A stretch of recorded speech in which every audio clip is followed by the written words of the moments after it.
Olá, meus queridos. Nós estamos aqui mais uma vez com o Pleroma. Vamos começar aqui uma série de discussões. Estou eu e a minha esposa Elis, né? E a gente está conversando aqui um pouquinho. Vamos ter algumas séries aqui que nós vamos estar conversando, eu e ela, sobre temas que muitas vezes nós encontramos, que a gente discute aí na mesa, que nós, quando estamos tomando café, ou da manhã, ou quando a gente senta aqui e compartilha aquilo que eventualmente Deus tem falado aos nossos corações, né? Que a gente um compartilha com o outro. E nós resolvemos hoje conversar com vocês também, falar para vocês parte daquilo que acontece no nosso dia a dia. Talvez isso aí seja algo que nós vamos estar fazendo assim com mais frequência, até para que possa instigar discussões, que possa participar da mesa de vocês também, que vocês possam ter esse tipo de discussão aí e gerar aí temas, né, para que vocês possam discutir entre vocês. Não é verdade, Elis? Sim.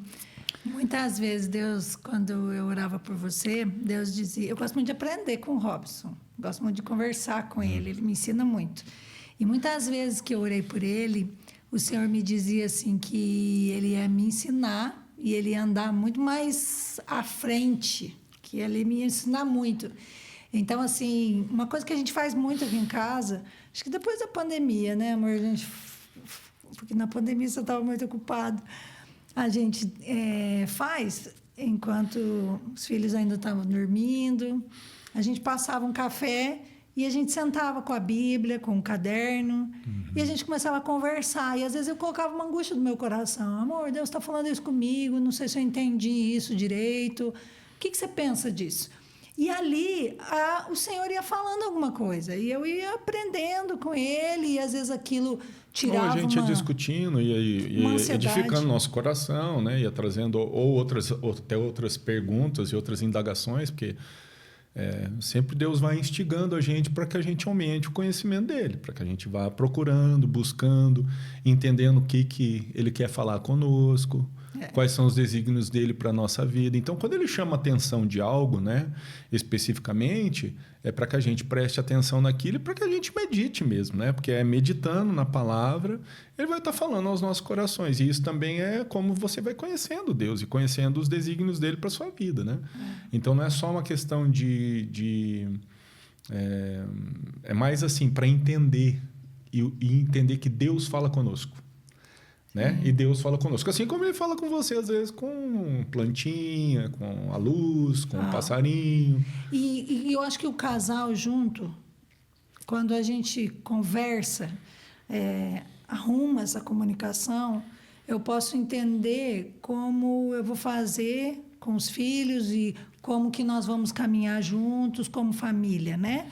E até conseguir entender melhor e discutir melhor a questão da dinâmica também, né? E o que Deus tem para aquele momento. E envolvê-los, né? Nessa conversa também, nesse conhecimento, né? Que Deus está instigando os nossos corações. Porque muito tempo, assim, eu acho que eu vivi muito, às vezes, fazendo sozinha, no sentido de não sentar para conversar. Hoje a gente consegue sentar, conversar, construir algo, entender que tempo o Senhor quer que a gente viva, não é? Ou pelo menos buscar entender isso, buscar né? Entender. Porque cada dia é uma coisa diferente. E né? é sobre isso que a gente quer conversar. Então, passa um café, vem conversar com a gente, tá bom? É isso aí. E qual é o texto que você estava conversando aí, querido? Então, o texto que a gente estava conversando... Você quer conversar? Que eu quero conversar. Isaías 26, 3 e 4, que diz assim: Tu, Senhor, conservarás em perfeita paz aquele cujo propósito é firme, porque ele confia em ti. Confiai no Senhor perpetuamente, porque o Senhor Deus é uma rocha eterna. E eu tenho pensado sobre isso, sabe, Robson? Que às vezes a gente encontra tanta gente sem paz. Acho que hoje tem sido uma coisa bem interessante. As pessoas estão procurando paz do lado de fora. A gente também tem conversado isso, né? Como as pessoas ficam procurando paz do lado de fora. E a paz, ela está aqui dentro. E esse versículo me trouxe assim para uma observação, que é uma promessa. Tu conservarás em perfeita paz. Quem que ele vai conservar em perfeita paz? Aquele cujo propósito é firme. Por quê? Porque ele confia em ti. Confia em ti. É interessante quando você fala essa questão do conservarás em perfeita paz, não significa que não vão passar dificuldades, né? Eu entendo que é como se aquele que confia, né, no Senhor, é igual aquela questão do Salmo 23, né? Ainda que eu ande pelo vale da sombra da morte, tu estarás sempre comigo, né? Então é mais a questão do entendimento da presença do Senhor, né? E da confiança e de estar andando dentro daquilo que o Senhor tem para as nossas vidas, porque confia no Senhor e está dentro do propósito que Ele tem para a nossa vida, é que a gente vai ter paz. A gente vai ter paz porque Ele está conosco, porque nós estamos andando nos planos que Ele tem para nós, né? E não só significa que você não vai ter dificuldade, que você não vai passar problemas no meio do caminho. Vai passar, mas em paz. Em paz. Sabendo... É uma paz que excede todo entendimento. Às vezes a pessoa olhando para o dia a dia, olhando para a circunstância, vai ver que as coisas aparentemente não parecem estar em paz.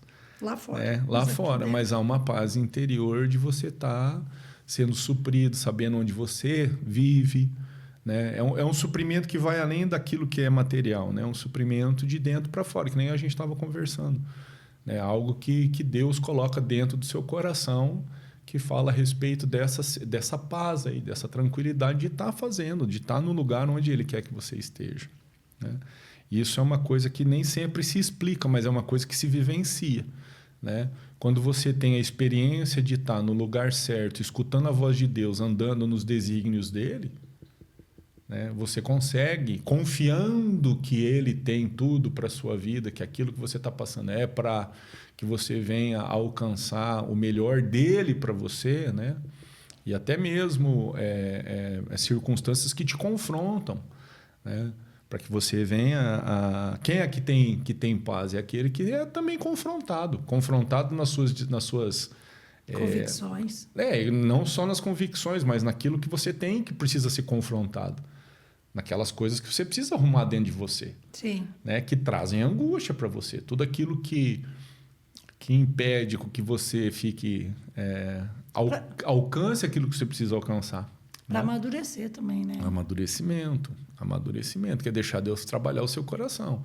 É aquilo que Davi falava, né? Som do meu coração e ver se há algo em mim, se há em mim algum caminho mau. E me guia pelo caminho da justiça. Davi é um exemplo, né? Quando a gente estava assistindo aquela série ali de Davi, né? As pessoas questionaram ele, mas ele tinha um propósito firme.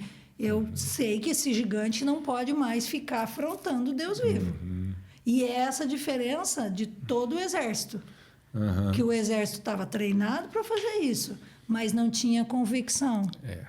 É interessante que quando você fala a respeito da série, né? Lógico que a gente sabe que é algo ficcional, né? Que eventualmente tem uma interpretação, né? Tem uma liberdade literária ali, né? Mas é interessante aquela hora que ele está indo, né, enfrentar o gigante, que ele é indagado se ele está tendo medo, se ele tem insegurança. Aonde que ele vai manifestar a fé que ele está tendo e a segurança que ele tem em Deus? Se é atrás das linhas ou na frente do gigante? Sim. Aonde que ele vai demonstrar confiança efetivamente? É na frente do gigante. E segunda coisa, é aquela hora que ele está indo, ele fala assim, mas você não... O irmão dele fala, né?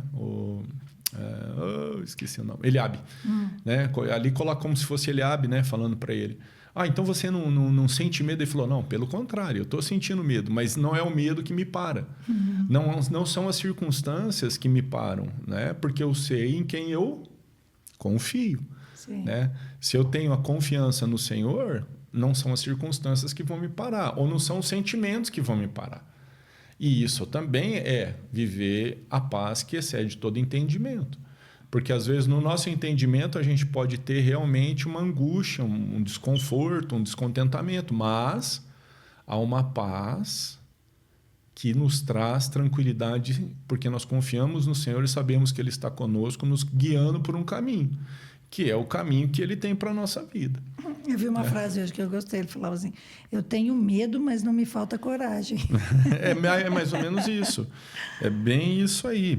E duas coisas bonitas a respeito desse versículo 3, né, que você está colocando, é aquela palavra que fala assim, ó, propósito é firme. Quando ele fala a respeito de propósito, na raiz da palavra grega, ele coloca como se fosse uma estrutura de utensílio de barro que está sendo construído. Entendeu? A gente sabe que é desígnio, né? Que significa isso, né? Um propósito, um desígnio. Mas ele também tem essa característica. Não, eu digo assim, está sendo construído. Sim. É uma estrutura frágil, né? Que é de barro, que está sendo esculpida. Qual que é o propósito que ele tem para nós? É algo que ele vai revelando gradativamente, ele vai moldando conforme ele vai moldando nossas vidas, assim como ele fez com Abraão. Olha, vem para uma terra que eu vou te mostrar. Para onde? Vem. Aí ele vai falando no meio do caminho aquilo que vai acontecendo. Para nós, nem sempre as coisas também são demonstradas de uma forma assim, ó, você vai sair daqui para tal lugar, parar em tal lugar, fazer isso, aquilo. Mas não, Deus vai testando o nosso coração no meio do processo, assim como ele vai construindo as nossas vidas, como fala lá em Coríntios, né, que é o mistério em vasos de barro. E é mais ou menos esse propósito aí, seria esse barro sendo moldado, esse desígnio de Deus, esse propósito de Deus, ele vai sendo moldado e construído, né? E vai sendo mudado, ajeitado no meio desse caminho. E é interessante que quando ele fala firme, firme é fortaleza, é fundamento, é estaca, né? É uma coisa que parece ser contraditória em relação ao outro, né? O propósito, que é aquele negócio que é mais frágil, que é uma coisa construída sobre uma coisa que é firme, que é uma rocha, que é inabalável, que é uma estaca, né? Que é o quê? Que é o Senhor. Então são os desígnios que ele vai construindo gradativamente nas nossas vidas em solo firme. Solo firme, que é o que nos traz segurança. É a firmeza de saber aonde nós estamos andando, né? Que nos traz a segurança. Sim. E não aonde, o que nós estamos observando no meio do caminho. Você imagina mesmo essa situação pensando na questão mesmo de Abraão, se ele não confiasse em Deus. Né? Se ele não tivesse a confiança nele em Deus, ele não estaria andando para onde ele estava indo, porque ele não sabia o que ele estava fazendo. Sai da sua casa, sai da sua parentela e vem. E se a gente não sabe também, Robson, eu tenho pensado muito na minha vida com relação a isso. A gente eu percebo assim que quando você não tem um propósito firme, porque você não ouviu a Deus, ou você ouviu e também está ouvindo. O Luciano Subirá tem um livro que chama A Voz de Muitas Águas. Ele fala disso, se você recebe essas vozes o dia inteiro, em tudo que você faz, em pessoas, em estímulos, e hoje a gente tem muito isso. Né? Muita ministração, muita palavra. Você começa a tentar ir para todo lugar. Se você não tem esse propósito firme, você vai se perder, você vai se distanciar do caminho. Outra coisa e a gente conversa sobre isso. Às vezes você pode estar na mesma estrada, né, e pegar o caminho errado, a direção errada. É o sentido errado. Sentido errado. Você está numa rua que sobe e desce. Ele tem uma mesma direção, só que o sentido pode ser oposto aonde você precisa ir. Ao invés de eu ir para a direita, eu posso ir para a esquerda. Ao invés de eu subir a rua, eu posso descer. É a mesma rua. É a mesma rua. O problema é que eu peguei o lado errado. E vai te levar a outro lugar. Vai te levar a outro lugar. Então, a pergunta é a seguinte, eu sei para onde eu devo ir? Porque tem muitas direções. A questão é o que Deus falou para mim. A minha porção. Né? Eu gosto muito desse exemplo da batalha. Né? A batalha, num campo de batalha de um exército, você tem várias frentes na guerra. Né? Você tem o pessoal da flecha, você tem o pessoal do cavalo, você tem o pessoal do escudo, não é? Certo. Está na mesma batalha. O nosso inimigo é quem? Não é quem está na flecha. Você está ao meu lado. Só que você é bom de flecha e eu sou boa de escudo. Vamos dar um exemplo. Nós estamos na mesma batalha. O problema é que hoje a gente está brigando com quem está do nosso lado. Sendo que o nosso inimigo é outro. Então, se eu sei quem é meu inimigo e eu sei a minha função, o que é para eu fazer, eu vou me dedicar, vou me aperfeiçoar, vou melhorar e vou executar o meu escudo, enquanto você na flecha. E todos vamos avançar.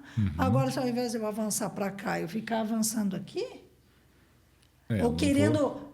Daí é para eu cuidar do escudo, mas eu fico dando um pulinho lá na flecha, eu fico dando um pulinho lá no pessoal do cavalo, que vai ficar descoberto.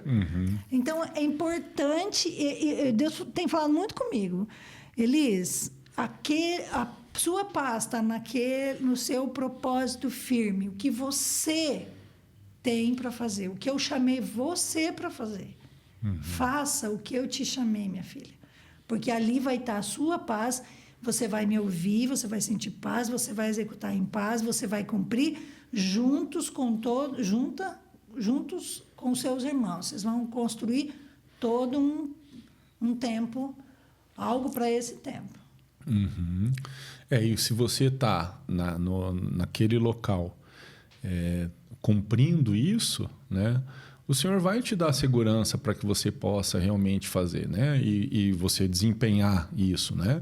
Tanto que, se você for ver, ele foi trabalhando mesmo, né? O coração nesse processo todo. Se você for ler, todos os homens da Bíblia foram acontecendo isso, né?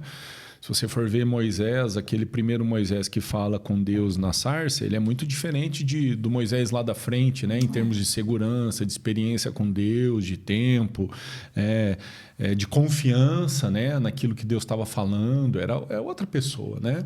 Se você for ver, esse conhecimento de Deus, ele é importante.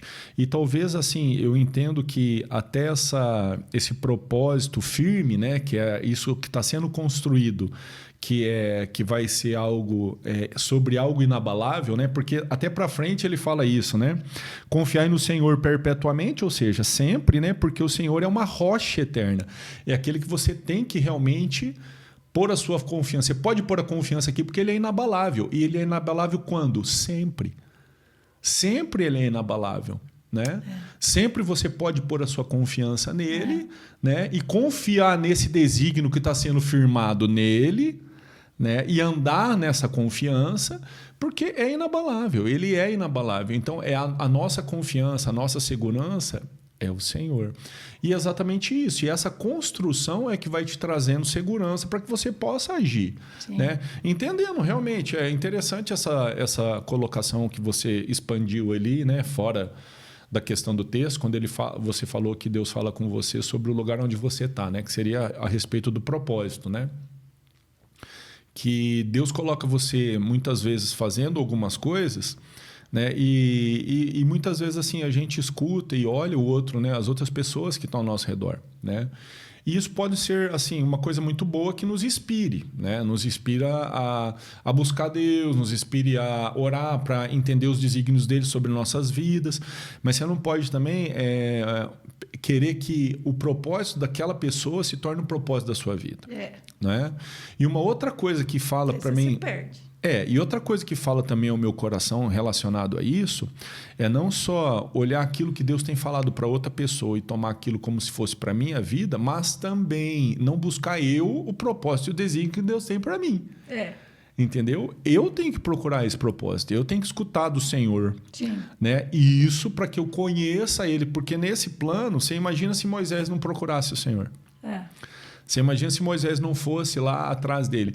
E é interessante quando a gente fala a respeito disso, que quem foi o sucessor de Moisés foi Josué. Que falava assim, né? Quando lá em Êxodo, se não me engano, 33, né? Quando ele sai e ele vai para a tenda da congregação, né? Todo o povo saía para suas tendas e sabia que ali abaixava a nuvem, né? E que havia a presença de Deus e Moisés entrava ali dentro. E eles adoravam a Deus nas suas tendas, né? Cada um do povo adorava a Deus na sua tenda, falando da inspiração que Moisés estava trazendo em relação à adoração ao Senhor, porque a presença do Senhor estava naquele lugar. Mas quando Moisés saía daquele lugar, as pessoas voltavam para o interior das suas tendas ou para os seus afazeres no dia a dia, só que Josué permanecia na porta da tenda do encontro. Ele permanecia naquele lugar, né? Então, assim, foi praticamente um processo natural a escolha de Josué, né? É aquele que respeitava, entendia, valorizava aquilo que era a presença de Deus naquele tempo, né? Então, nós temos que entender que muitas vezes a gente quer escutar do outro aquilo que é para a nossa vida, isso sempre, né? Ou eu tenho aqui, quando você vai falar de um problema para alguém, né? Eu tenho isso aqui, o que eu tenho que fazer?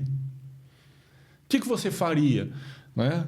Eu acho que o mais importante para quem trabalha com pessoas e vive com essas pessoas é fazer com que elas entendam que Deus fala, que Deus ama, que Deus tem um plano para a vida delas e elas podem escutar de Deus aquilo que Deus tem para a vida delas. Você pode até falar aquilo que a palavra fala. Olha, você tem que confiar firmemente no Senhor, porque Ele é uma rocha inabalável. Isso está escrito. Agora, assim como a palavra fala, quando ele fala a respeito de fundamento, cada um construa sobre o fundamento conforme aquilo que quiser construir, porque o fundamento tem que ser o mesmo. Agora, cada um edifique sobre o fundamento. Você vai edificar provavelmente uma coisa... É que nós somos família, né? Nós vamos estar edificando muito próximo, mas assim, provavelmente é um pouco diferente daquilo que eu edifico. Sim. Porque o Senhor tem algo específico para mim que é diferente daquilo que é para você, né? Apesar da gente ter uma complementariedade muito grande. Mas é mais ou menos isso. Eu não posso daí querer ficar na confiança, colocar minha confiança, como o versículo está falando, né? Os que confiam em ti. A minha confiança na experiência do outro, naquilo que Deus está fazendo na vida do outro. E a gente faz muito isso. Nossa, isso aqui deu certo lá para você. Vamos tentar fazer desse jeito também? Nossa, isso aqui foi bom para você. Nossa, eu acho que eu também vou fazer isso para mim. Né? Então, orar ajoelhado deu bom para você? Eu vou começar a orar ajoelhado também, porque daí isso aí Deus vai estar falando comigo também. Sempre o externo, né? A gente volta nisso. A gente volta naquilo que facilita, como se eu fosse me salvar. A gente sempre conversa sobre isso, né? E isso eu sei que parece ser uma segurança, né? Mas a segurança é confiar no Senhor. É confiança nele. É pegar a direção errada. É confiar nele, é pegar o sentido errado. É o sentido errado. Gente, nós temos uma regra entre a gente, porque vocês percebem, ele vai meio profundo na conversa. Quando acaba o café, a gente vai passar outro café e monta uma conversa para a semana que vem, beleza? Deus abençoe vocês, que vocês permaneçam aqui, que seja uma primeira indagação de muitas indagações que nós vamos ter, que seja um instigar a você para vocês terem tempo de mesa. Deus abençoe a todos e voltamos a conversar.